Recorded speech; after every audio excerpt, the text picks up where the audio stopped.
Hi, and welcome to the Animal Training Academy podcast show, the show for animal training and behaviour nerds, where I, Ryan Cartledge, interview the world's most proficient animal training and behaviour geeks.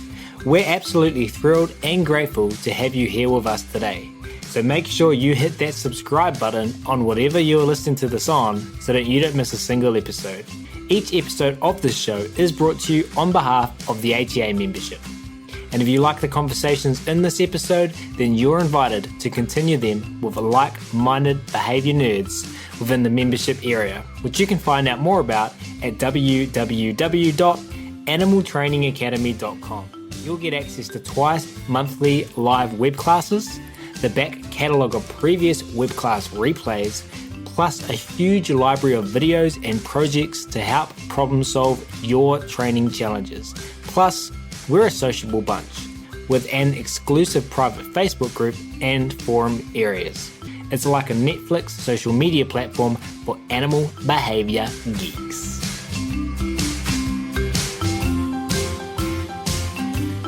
But we will get started on today's episode, where we are very excited to welcome back to the show one Carrie-Anne Selwyn. Carrie is a dog trainer, podcaster, speaker, Hoopers judge, competitor, and Canine Hoopers World founder. Initially, Carrie was a riding instructor and also worked at a groomers and a cattery. And then after passing a level 3 animal care certification, Carrie pursued a career in dog training in 2012, becoming a qualified trainer with the IMDT, that's the Institute of Modern Dog Trainers. Carrie is now an ambassador for the Pet Professional Network and a guest speaker for the Distinctive Dog Trainer, IMDT, PPG Australia, and a course tutor and assessor for the IMDT. Carrie also hosts 2 successful podcasts, Canine Hoopers World and the Dog Training Dictionary. She's taught internationally, both in person and virtually, and she set up Canine Hoopers World in 2019. She's now taught over 500 instructors how to teach Hoopers in over 15 countries. Carrie regularly competes with her GSD Dodge, and he was ranked second in the large rescue dog league and won the Shepherd League this year. He was also a runner-up in a winter series of competitions and achieved his platinum warrant. So without further ado, it's my very great pleasure to welcome Carrie back to the show today. Carrie, thanks so much for taking even more time to come and hang out with us at Animal Training Academy. Thank you for having me back. It is an absolute pleasure, and I'm excited for part 2. Me too. If you, the listener, are excited, wonderful. And if you haven't already listened to part 1, I highly encourage you to do so. You can find it as the previous episode to this one in whatever app you're listening to this on. In that episode, we had a great time learning about Carrie's journey from where she first started up until now, 2022, as well as all of the fantastic projects and endeavours she was involved in over the years. However, if you haven't listened to it, no worries. You are, of course, totally welcome to stay tuned to this episode and what will be an equally excellent conversation, where today I'm really excited to learn more about Hoopers. So, Carrie, let's start at the start. Can you share with everyone listening what Hoopers is? So I'd like to take you back to a place of, most people have seen the wonderful Disney film Alice in Wonderland. And there was a little scene in there where the Queen of Hearts is playing croquet with Flamingo, and there's a little hedgehog ball. Hoopers is basically croquet with a dog. So there are no upside down flamingos, and we are certainly not hitting any hedgehogs around the place. But the basis of it is that we have archways that are 1 inch wide and I want to say 34 inches tall. And do not ask me to convert that in centimetres, because I don't know off the top of my head. But they are probably about 3 foot, I'm going to guess. Yeah, something like that. I don't know, a metre, whatever. So there are little arches that are not very wide and are kind of, the dogs run through them. Then there are barrels that the dogs go either around or past, and there are tunnels. Now, depending on what country you're in, depends on what the tunnels are going to look like. So in the US, the tunnels they tend to use are still the agility style tunnels. The rest of the world, we tend to use slightly shorter, wider tunnels. So they're 80 centimetres instead of 60 centimetres. And the length tends to be 1 metre to 2 metres. whereas the ones in the States tend to be like up to 5 or 6 meters long. Then again, depending on which country you're in, there are also gates, which is like a barrier that the dogs run past. I don't know why it's called a gate, because they go past it. It makes no sense. I didn't put the label on it. The other obstacle is a mat, which is like a large contact on the floor that the dogs run over. It's known as a contact mat or a dash mat or a touch and go mat, again, depending on who you're competing with.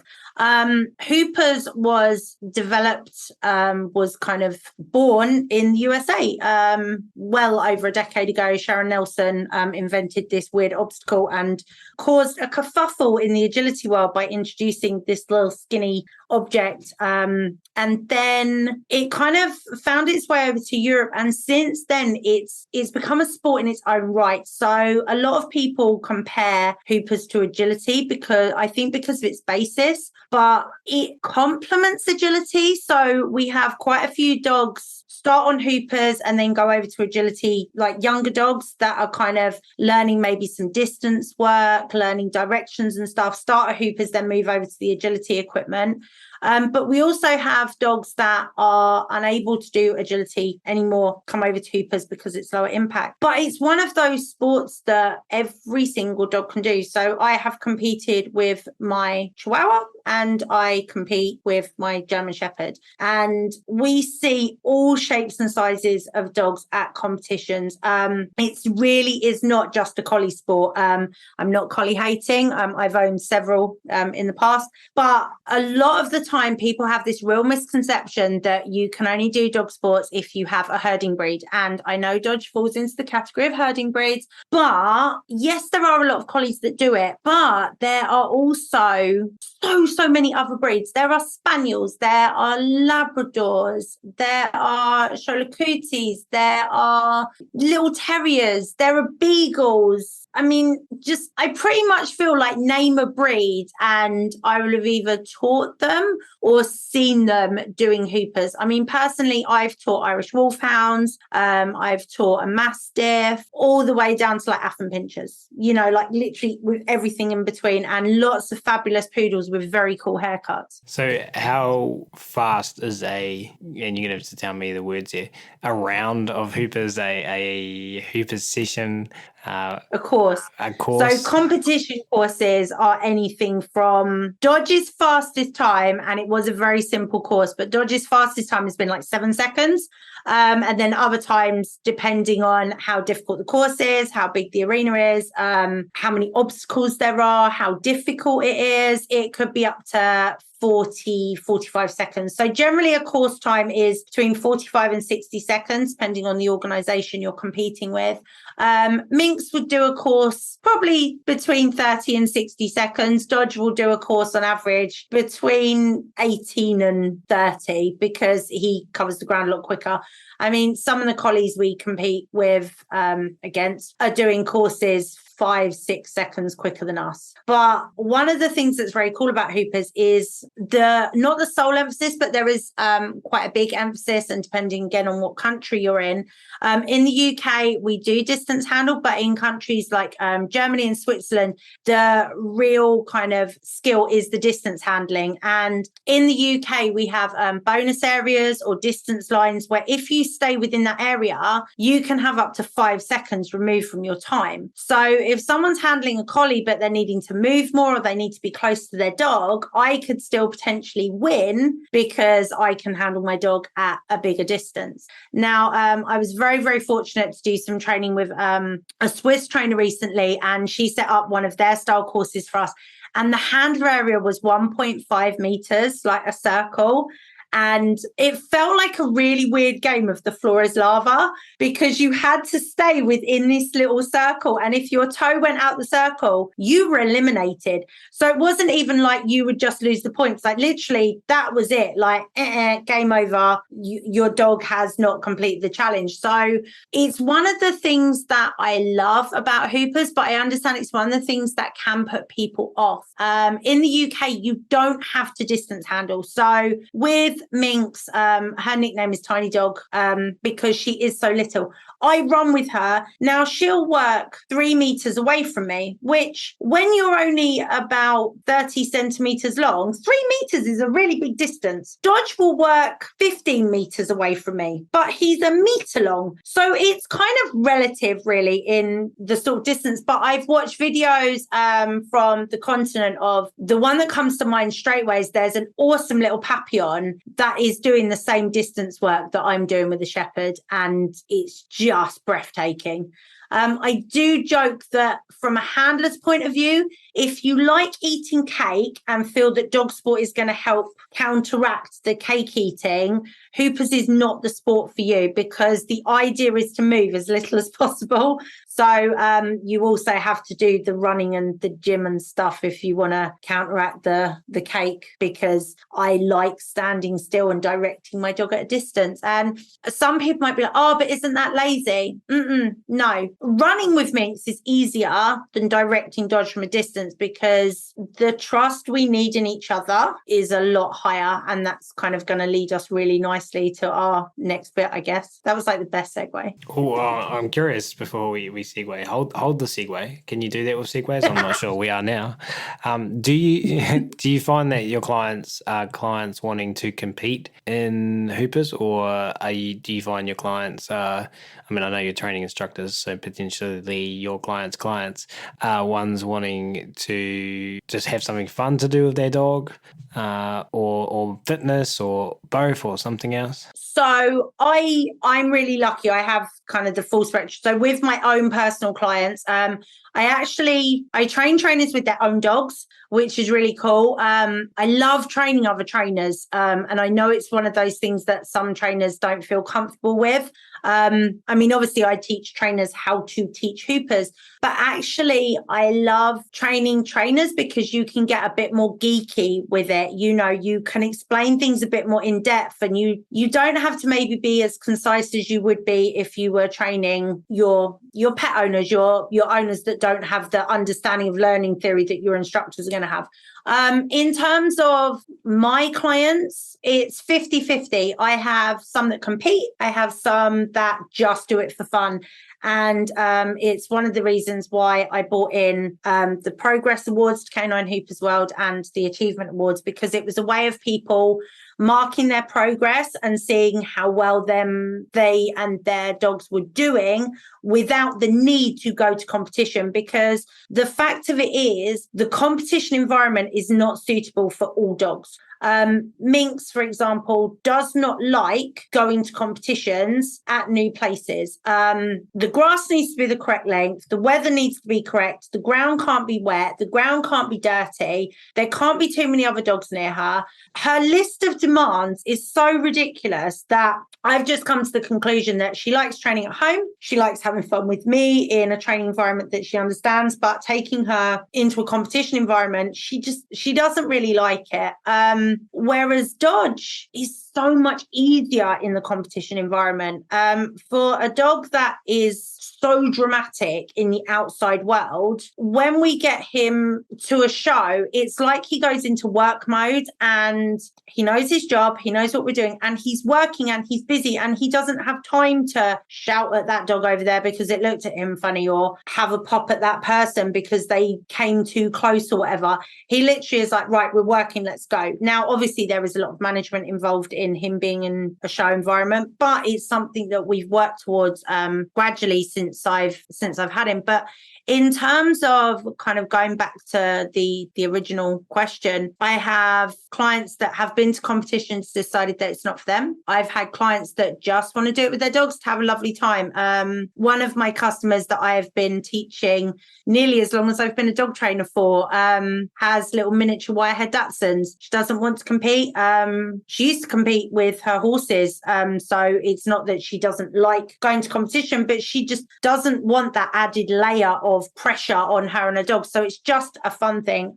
One of the instructors that I teach now, she's getting back into Hoopers with her dog after a period of injury. And Hoopers is a really nice way of building up his fitness again, working his brain and doing little short sessions that are also going to tire him mentally and physically without him having to do a lot of work. And I just think that you can do either. If you want to compete, you can. But if you don't, you can still have so much fun with it. And there's quite a few kind of online competitions and things. So if you think you'd like to compete a bit, but maybe not at an actual show, you can do that virtually, which I think is really cool.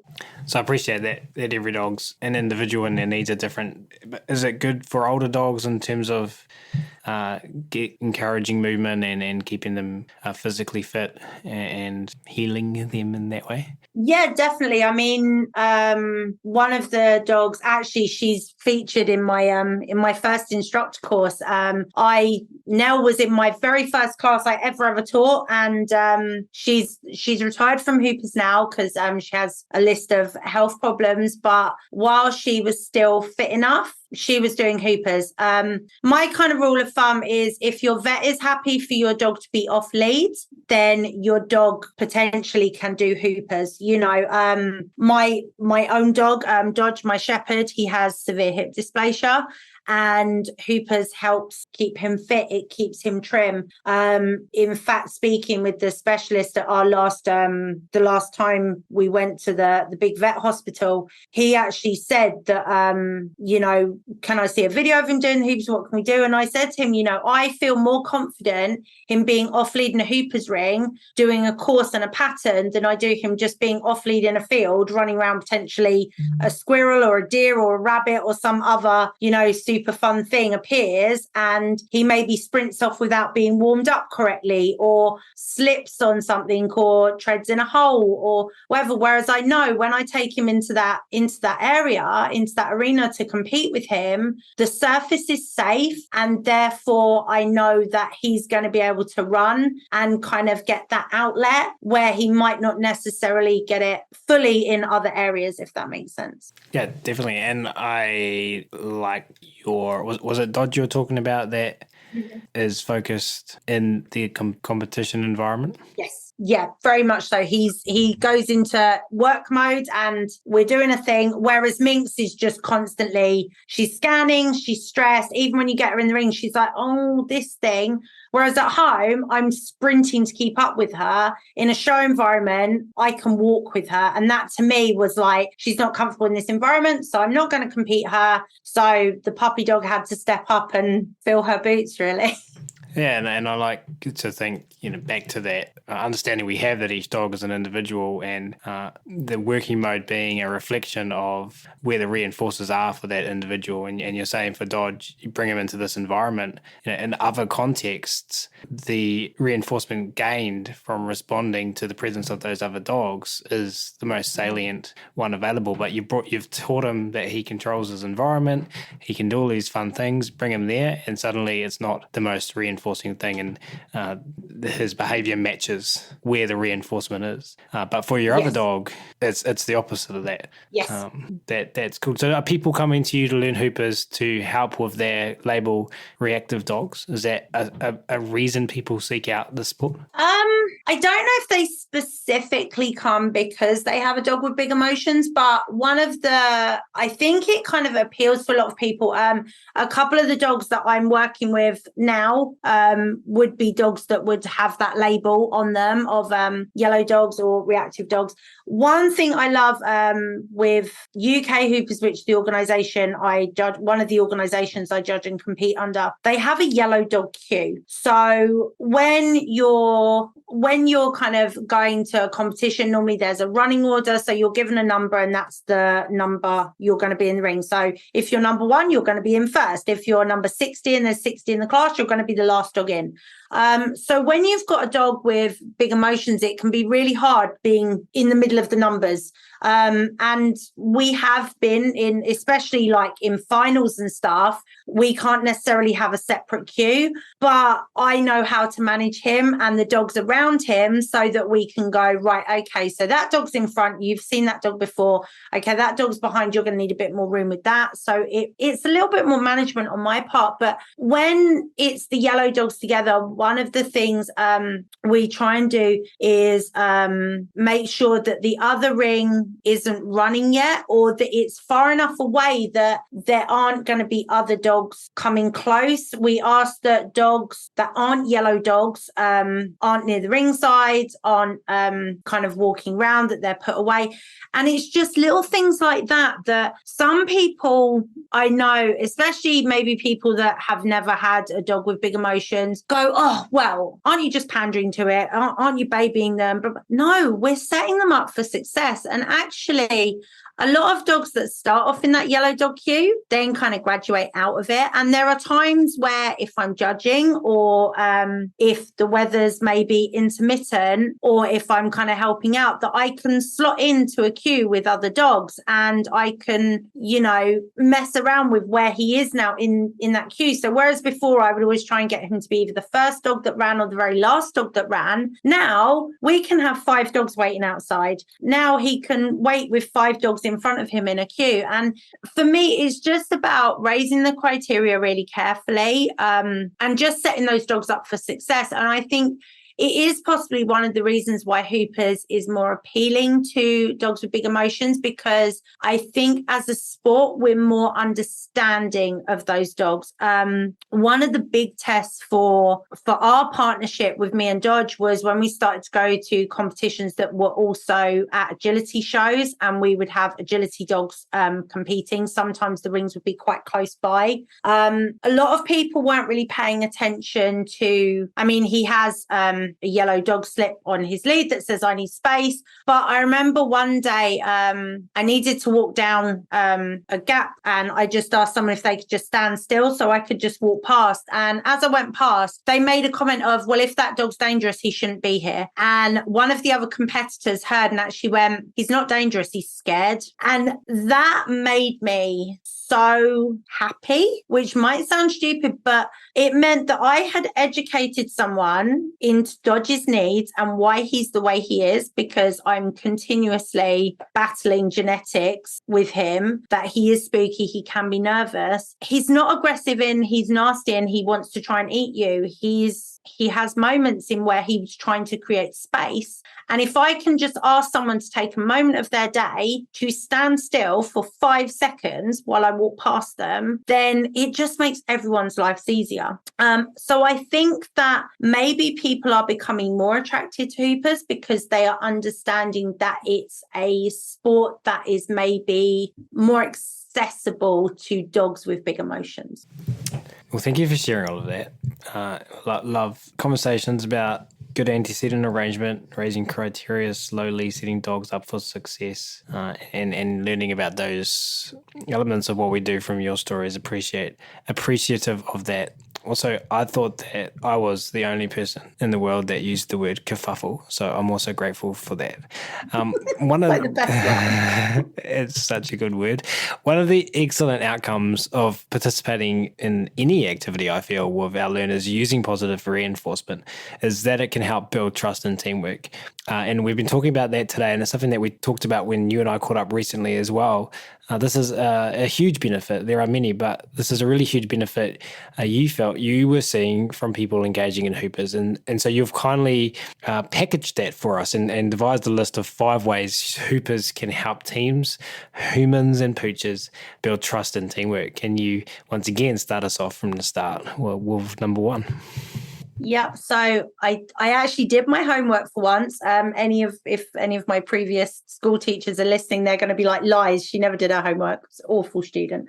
But I did my homework and I've got my list. So number one is you're doing something together, which is often unique to both learners. So coming to it from a horse background, you very, very rarely, if ever, would put a beginner rider on a young green horse because it's a recipe for disaster. Yet in the dog world, we really, most often, especially with new owners, you have a new owner with a puppy and they are both inexperienced learners. So for me, it's doing something together, but it's often unique for both. So even if you've got a dog that's maybe a bit more seasoned, maybe they've, I don't know, done agility before, and you've got a handler that's very experienced in that sport, them coming over and doing hoopers, they're going to learn new skills. And it's just doing something together is just, it's a win-win situation, isn't it? It's never a bad thing to be doing stuff with your dog. Like, it's why we have them, to just do stuff together. And yeah, it can be, you know, just hanging out, having a cuddle on the sofa, watching, I don't know, Lady and the Tramp, or it could be being in the ring together, competing at hoopers. But it's just you're doing something with your dog, but it's usually a unique concept for both the learners in the team, which is something I like because they're kind of learning together. Yeah, and I'm reminded of the saying, behavior goes where reinforcement flows. Maybe your old teachers should have said, what is one dog plus two dogs, and spoken your language. Thank you for doing thank you for doing your homework. Glad that it was reinforcing, and doing a reinforcing thing together makes sense in terms of building teamwork and trust.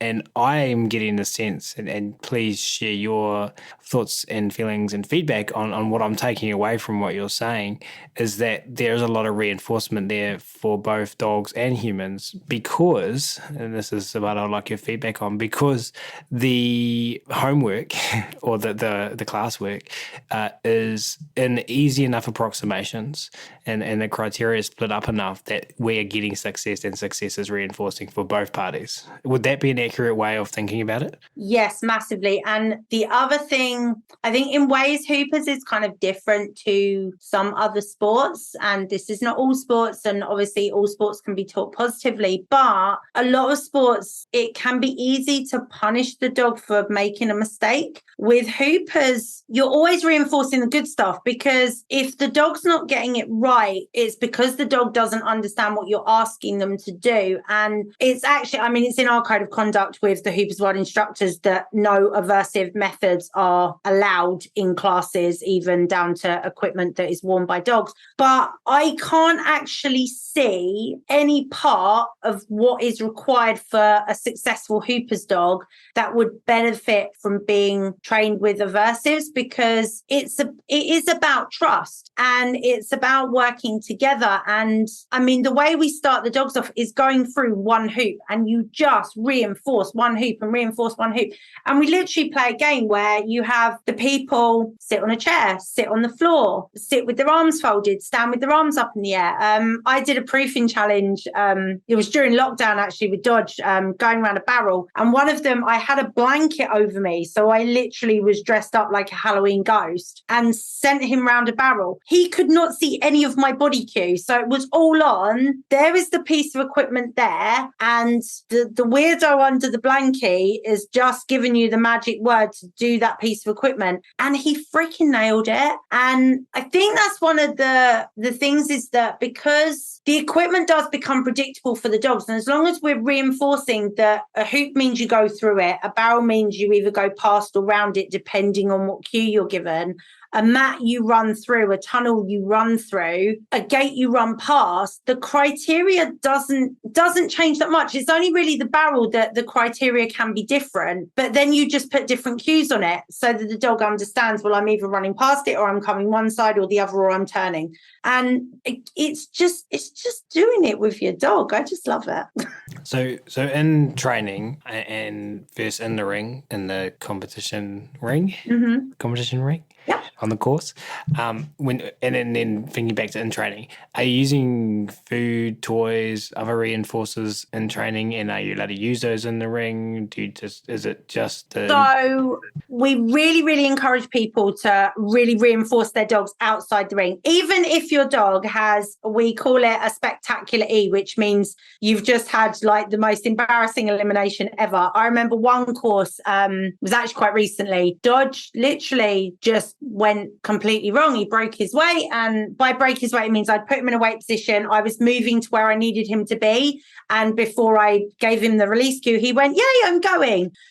Got eliminated on obstacle number 2 or 3. So I said to the judge, like, "I know I'm Eid. Can I go back to the beginning?" She went, "Yeah, that's fine." Set him up again. And oh my God, you know what? That blooming dog did the most beautiful course with me in the hardest handler area possible and nailed it. But we'd already been eliminated, so it didn't matter. But you know what? He got so much reinforcement for doing that. You can do NFC runs, which are not for competition, and sometimes I do those with Dodge. Sometimes the course, with him having hip dysplasia, I am very mindful of how turny courses are and angles that may be on a course. Also ground conditions. So recently we were at a competition where in the UK we had this weird thing called heat that we don't get very often, and all the grass went brown because we hadn't had rain for forever, which in the UK is generally more than 12 hours. So the grass was parched, it was getting slippery, and he was starting to find it hard to run on that ground. So rather than just go, "Right, I'm not running him," I took him in the ring and I spent that time to train him. So we proofed our start line weights. The other thing that was really useful at that show is there were a few bitches in season, which not all sports allow and not all organizations, but the organizations I compete under, bitches in season are allowed to compete. Now, generally they run last, but I have an entire male dog. So then I have to make sure that my behaviors are really, really, really, really proofed, because I'm going to ask him to do all those behaviors and all that cool stuff with the smell of girls. And that's hard. You know, it's almost like I've taken him to a lap dancing club and then told him he's not allowed to spend any money. Like, it's a bit of a tease for him. So that's been a big kind of learning curve for me. And I know a lot of people are like, "Well, you know, it's not really fair." To me, if the bitch is comfortable to be competing and the bitch is happy to compete, then us boy dog people, we just need to kind of make sure we've tested our training. And if the dog's finding it too much, then we make it a training run and we use it as to build our bank account for the future. You know, every course is a learning opportunity, and whether we get an elimination or a first place, you're going to learn something from every single run you do. Every course is a learning opportunity. Love it. Number 1 I've written down as, and you can reword it if you want, doing a reinforcing thing together. Number 2. That's cool. So number 2 is improves communication and understanding, especially when you're distance handling. One, you know, when we talk about raising criteria, one of the easiest ways to raise a criteria in a behavior with an animal is to increase the distance between the handler and the animal. So when this goes back to me saying, you know, Mink's going 3 meters away from me is a lot, whereas Dodge going 3 meters away from me, I still feel like if he turns too quickly, I'm going to take a shepherd to the knee, which has happened in a course before, and it really hurt. And I don't recommend anyone partaking in that as a fun pastime. But for me, it's the fact that you're building up the communication with you and your dog, because at the end of the day, if they're not listening, they're not going to complete the course. But also, if you're not instructing correctly, one of my little sayings when I'm judging if someone goes completely wrong is silly sat nav, because it's rarely the dog, it's generally the way the handler has cued the dog, and it's normally either really early so the dog's turned too quick, or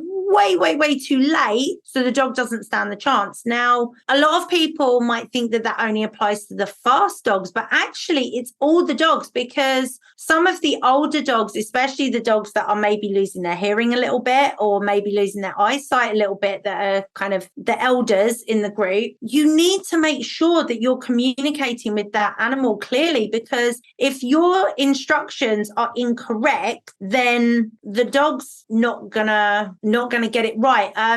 A really good example at competition, quite often if we're kind of a little bit pushed for time, or in the winter we're sometimes fighting the light because it's going to get dark quicker, rather than rebuilding a whole course, what we do is take the numbers up and then renumber the course backwards, basically. So the hoop that was, say, number 19 is now number 1, and the hoop that was number 1 is now number 19. So you're reversing the pattern.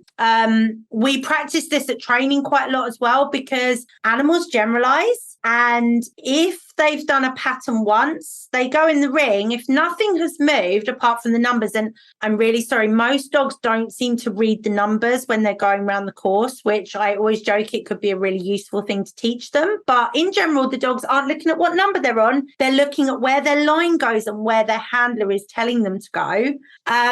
Dodge did the first course beautifully with 1 cue. Because I was late on my turn cue to change the pattern, he went straight instead of turning, and I just shut up and stood still, and he literally did the whole course with me, just stood there saying nothing, because he was like, I've done this, Mum, I know where we're going, we go this way. And I was like, that was really cool, we already did that one. But that was something that I learned. And now at training, if we've done a course in one direction, unless I've really messed up and I need to completely redo it again, I will always send him, either start him in a different place or send him in another direction, so he doesn't learn to pattern a course when we're at competition. That lesson and that applicability to so many areas outside of hoopers is significant, as well as asking for behaviour from a distance. Hugely important skill in so many applications. So having a context where it's so clear why you would need that, and to learn that skill there, I feel is going to generalise for the handlers and trainers so well into other areas of their training. Number 2, improve communication and understanding. What's number 3? Number 3 is it's accessible to all breeds and ages, because it's low impact and low cost. So a lot of the dog sports require fancy equipment. I'm going to sound like I'm being really picky at the agility here. I'm not going to lie, agility gives me palpitations sometimes, especially when I see some of the turns and stops and twists that the dogs do, but they're amazing and they're athletes and I appreciate it.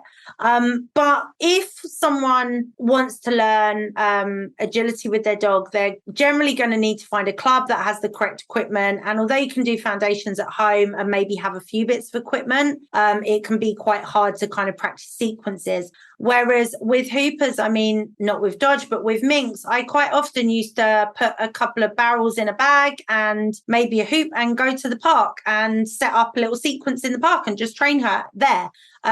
We've trained staff at home quite a lot. And even one winter, I cleared a little space in the garage that was just enough room for kind of 3 hoops for her. But we played lots of exercises where she was finding the hoops and I was reinforcing without me cueing too much. So I was starting to increase the distance, but also giving her less verbal cues so that she was generalizing more. So it's just, from that point of view, the cost is low on the equipment. But also the physicality of hoopers is basically the dog is running.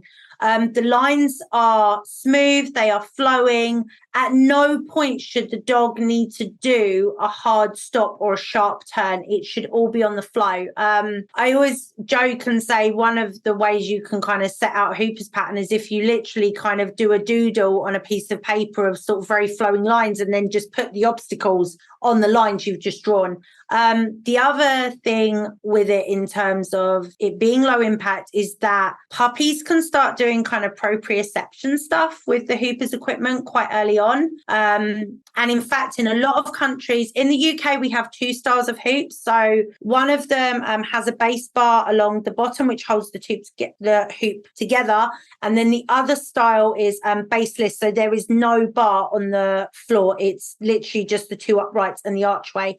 In Europe, they use the baseless version more. And I'll be honest, I prefer the baseless version. I know some people don't. There have been a few injuries of dogs injuring toes on the base version, and I've also seen dogs slip on the base bar if they've kind of got their striding not quite right and their paws hit it and they've skidded across. So personally, I prefer the baseless version, and that's what I train on generally. But at competition, I compete on both types. But especially with the baseless hoops, I watched an awesome video of a little dog in a wheelchair doing hoopers, and it was kind of bouncing over the base bar. And I was like, oh, if they had the baseless ones, like that would be so much better for that dog, because it would just take that little bump away. I mean, the base bar is normally less than 2 inches. Generally, it's about 1 inch high. So it's not a lot. But when you're talking about the Phoebes and the Minxes of the world that are low to the floor anyway, 1 inch is a little jump for them. So we do find the little dogs jump a bit more, but that's a lot less impact than an agility jump where they're going to be putting a lot more pressure and jumping a lot higher. In terms of the breeds, like, as I said, I've literally taught everything from Chihuahua to Wolfhound. Like, I can't think of a breed that wouldn't be able to do hoopers. We have quite a few brachycephalic breeds joining in, quite a few Frenchies, pugs, which maybe might not be able to do some of the higher impact sports because of breathing issues, but they can do hoopers because there's not so much jumping and spinning. But then to the other extreme of those older dogs, or the dogs like Dodge have hip dysplasia, dogs that have elbow dysplasia, as long as they've been signed off by a vet, this is just a really fun thing for them to do with their person that's a bit more adrenaline filled. You know, it's not got the impact of agility or trials, but it still has that adrenaline rush for the dog and the handler. Because I'm not going to lie, as much as I say, oh, I just stand still and direct him, it's still really cool. And it is definitely a buzz for both of us. Yeah, that movement and that communication and the speed, so many reinforcers packed into their giving adrenaline and making it reinforcing and fun, I'm assuming, for both parties. I'm assuming because I haven't done hoopers myself. This is what I'm taking away from what you're sharing. Hey, we're going through 5 ways hoopers can help teams, humans and poochers build trust and teamwork. Number 1 was doing a reinforcing thing together. Number 2, improving communication and understanding. Number 3, it's accessible to all breeds and ages. It's low impact and low cost. What's number 4 and number 5, Carrie? So number 4 is it's really simple to adjust the criteria for each exercise, which empowers the relationship between the dog and the handler. So the criteria, I can have a group of 6 dogs all working on one hoop, but I can give completely different criteria to every single one of those teams. And one of the things when I do group workshops, I tend to train one-on-one now more. But when I'm doing like group workshops, when I'm guest teaching, I make it very clear to the learners at the start of the session that don't compare you and your dog to the others, because this is your journey with your dog and your criteria is for you to get the best out of your team. Again, it goes back to that comparison of my 2 dogs, you know, my Chihuahua and my Shepherd. The criteria for those dogs is so completely different because of breed, because of age, because of understanding. Now, Minx has had more training, but I would say Dodge has more forward focus, more understanding. So the criteria I would set for Dodge is going to be a lot higher than the criteria I'm going to set for Minx. So for me, it's being able to empower each team by giving them criteria that is suitable for those teams. You know, you can have it of, right, now you've done that. Okay, now I want you to stand 1 meter away. So week 1, the dog doesn't even know what hoop is. By week 6, the handler could be 3, 4, 5 meters away from that dog going for a hoop. That's a huge jumping criteria, but it's because we do it in those little accessible steps. And so much of the homework is just repetition. You know, I can't tell you the amount of times I've literally just had 1 hoop in my living room and I've just sat there throwing bits of food for the dog as they've gone past. And to go back to one of your questions earlier that I kind of did my branch thing and went off and on a tangent, in terms of training, I use food a lot to start with. And also it depends on the dog. Dodge was not a very foodie dog, especially when he was adolescent. He, like a lot of shepherds, found teething really difficult. And actually there were times where he didn't want to eat food, he didn't want to chew things, but chomping on a toy was much more reinforcing and potentially soothing for him. But also one of the things I believe with him, and obviously I don't have any science behind it and I can't ask him because we don't have one of those cool collars like in Up where he can tell me, but at the end of a run and he's got his toy and we're walking back to or jogging back to the van, quite often he'll be chomping on that toy. And it's like he's just releasing the last of those chemicals and just kind of going, right, and now we can relax. And it's an outlet for him. So in terms of the reinforcement, you can use food or toys. But to go back to what number 4 was, it's the fact that you can adjust that criteria, but also you can adjust the reinforcement. So if we're doing weight practice, start line practice, I would tend to use food because I can get a lot more reinforcement in quickly. Also, I can get reinforcement in while he's stationary. That said, I've kind of gone down that rabbit hole of reward specific markers quite a lot with him. And one of his markers is catch, which we use quite a lot of start line weights because he knows that means stay exactly where you are and something is going to fly at your head, whether it's food or whether it's a toy. Get it for him means you're allowed to grab the toy. So quite often we can use a toy as a lure and it will be at the end of a run. So you could set up 6 hoops in a curve and have the toy at the end. So the handler can be stationary and the dog is being reinforced at the end obstacle rather than from the handler, because a lot of the training we do, we're reinforcing from the person. Hoopers is about the dog working away from you. So that's where it can become a bit tricky as a trainer in making sure that the reinforcement isn't always coming from the handler, because you've just spent all that time getting the dog to work away from you and then the reinforcement comes from you, which can be counterproductive. Yeah, and that's a really valuable thing for all learners to learn, that reinforcement doesn't always need to come from the handler. So number 4 was it's really simple to adjust the criteria. And I didn't articulate a number 5. Share that with me. So number 5 is it's fun. You can compete if you want to, and if you don't want to, there are lots of non-competitive ways that you can still get pretty ribbons. Awesome. I told you I like a rosette. Thank you so much for running through all of that with us. And we got one more question before we wrap up. But for those interested in getting into Hoopers or building on what they have learned from you in this podcast episode, where specifically can they go to find out more information? So my website, which is caninehoopersworld.com, that's where you will find the courses, and you can find the instructor courses there and also handling courses. So if you're thinking, I don't want to teach it, but I might want to do it with my dog, or maybe you want to learn more about distance handling, we have 2 courses which are called core handling. And that is literally the journey I've been on with Dodge, all of the steps I've taken with him to go from a puppy that didn't even know what a tunnel was to a competition winning dog, basically. And we've got a really cool little Facebook group. There's stuff on there. And Dodge's TikTok is, well, say it's technically my TikTok, but Dodge is the star of it. There's lots of videos on there of him doing training exercises, but also some of the other stuff we do. So like his conditioning stuff, some of the kind of fitness stuff we do, as well as the sexy stuff of him training. One of the things I did with him the other day, it was a very simple exercise of, and this goes back to the criteria, 2 hoops, 2 barrels that made a square shape. So they went for a hoop, barrel 90 degrees, barrel 90 degrees, back for a hoop. All the obstacles were 15 meters apart, and I was stood in 3 different handler spaces, and he absolutely nailed it. That was so cool to do because, like, first of all, it looked really fancy, but also the fact that he could work at times 20 meters away from me was a little bit awesome. And it was all trained positively. Amazing. And we will link to all of this in the show notes. Sadly, as mentioned, though, it does bring us to the final part and the final question for this episode. Carrie, I love asking all of our guests this. I want you now, please, to take us into the future and share with us what you would like to see happen over the next 5 to 10 years in the animal training world? So this got me thinking. I had to do proper thinking about this because there were a lot of things. I narrowed it down to pretty much two.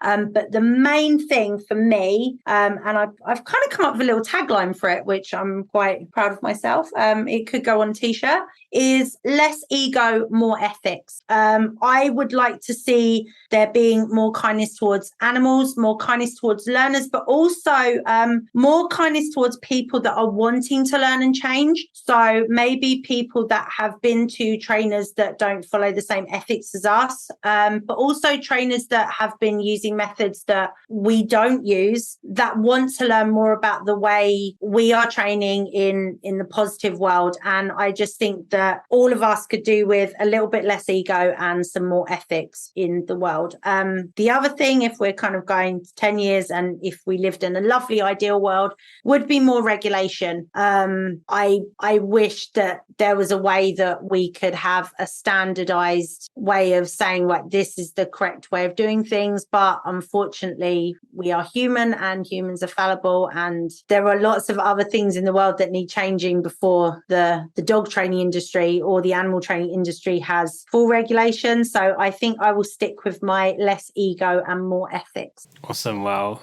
it rolls off the tongue, and we're grateful to you for coming up with those two things which have been shared. What I love about this question is love your accent, love getting on this show, and you have your accent sharing and singing the same song as so many other of our podcasts guests from all around the world, working with different species and in different industries, saying it with different taglines and in different ways. So really resonate with those, and I'm sure the podcast audience are busy working towards those goals, and everyone's spreading their own individual ripples. Hey, this has been so much fun, Carrie. You've mentioned your Canine Hoopers World and Dodge's TikTok and your Facebook group. Is there anywhere else that you would like to share with the listeners of this show that they can go online to get in touch and see what you're up to? If you are an Instagram user, there is at Canine Hoopers World, at Dodge Shepherd, and at Minx Chihuahua. Now, I'll be honest, Dodge's is the most active account. There's a theme in this, isn't there? As much as I'm trying to run a business, there's also a creature. But that's kind of where I am on the Instagram. I don't do Twitter. I don't understand it. It confuses me. I just don't. And we do have a YouTube channel, which is where I kind of post the sexy stuff, the distance handling and that cool thing. But the main places are going to be Facebook and TikTok, apparently, because I'm now down with the cool kids. You're cooler than me. I think I've logged into TikTok once, but I appreciate the huge potential in that space to connect with people and to share what you're doing. So awesome stuff on being down with the cool kids and taking the initiative and effort to get all of that set up or on Dodge's behalf. We will link to all of this in the show notes. Like I said, Carrie, it's been so much fun. So from myself and on behalf of everyone listening, we really appreciate you taking the time to come and hang out with us. Thank you again for having me. It's been my pleasure. Thanks.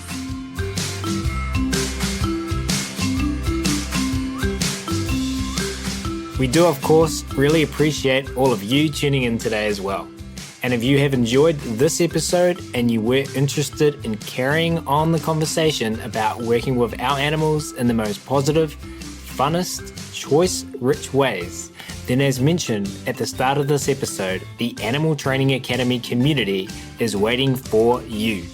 Head on over to www.animaltrainingacademy.com and click on the membership button in the main menu to learn more about what members are describing as the Netflix social media platform for behaviour geeks.